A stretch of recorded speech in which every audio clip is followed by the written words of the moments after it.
Опозицијата жестоко реагира на индолентниот однос на локалната и централната власт, која не презема никакви мерки за заштита на здравјето на граѓаните од енормното загадување на воздухот.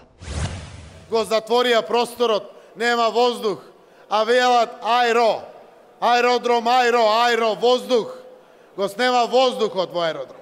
Сериозно сме загрижени дека и оваа година на Скопје ќе му се случи еколошка катастрофа со загадувањето на воздух. Сметаме дека на овој проблем мора да му се даде посериозен пристап.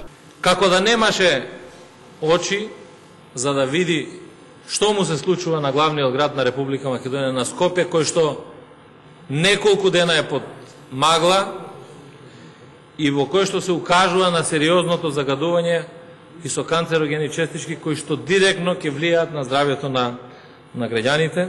Аеро, воздух, аеро. Бо вие не се сега на власт, нели као ВМРО се опозиција? Да, би мене така ми се чини. Се извинуваме од режија, веројатно пуштиле вистински изјави, но во погрешно време.